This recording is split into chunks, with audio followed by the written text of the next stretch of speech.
If you want to follow along with my journey doing this series, reading a new short story and analyzing it very briefly and concisely every 2 weeks, you will be able to find the name of the next story that I will be covering at the very top line of the description each go-around, and I will additionally be announcing it at the end of every episode.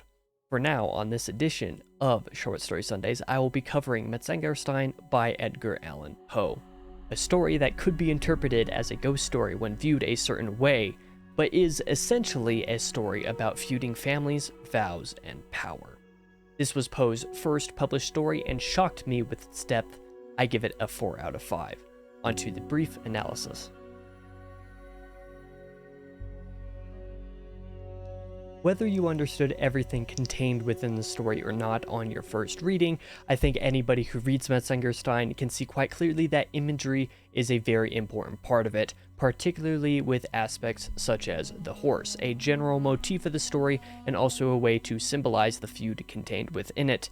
Vengeance, the way the horse specifically comes out of a painting and kills the title character Metzengerstein in retaliation for arson that killed the feuding family's patriarch, and ghosts in the form of karma or some other similar concept. At the top of this video, I mentioned the fact that Metzengerstein could be interpreted potentially as a ghost story of sorts, and the way that karma plays a hand in Metzengerstein is a primary forefront reason why I say that.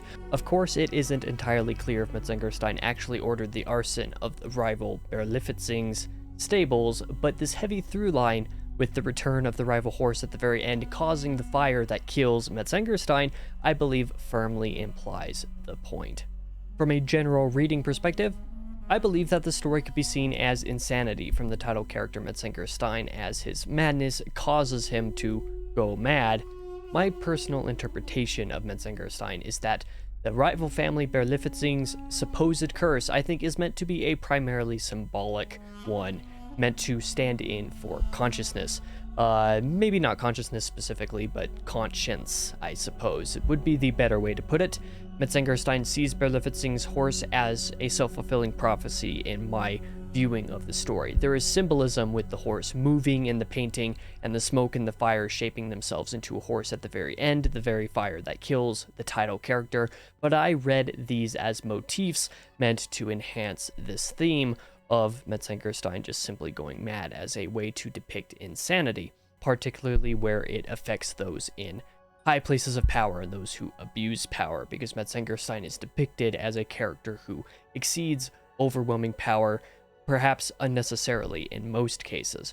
What goes around comes around is true, and karma as it relates to vengeance is very relevant to the tale. I take this story to be broadly a message to be aware of your actions and relationships with others, for bitterness can be the figurative end of those relationships. It isn't a perfect parallel, a perfect one-to-one of this story versus this interpretation, but this is the direction my mind went when reading the story for the first time.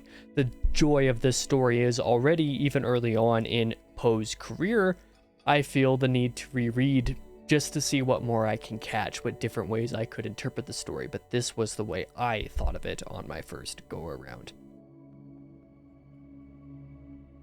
Those are my general thoughts and analyses of the story Metzengerstein by Edgar Allan Poe. In 2 weeks, on January 28th, I will be covering The Beast in the Cave by H.P. Lovecraft.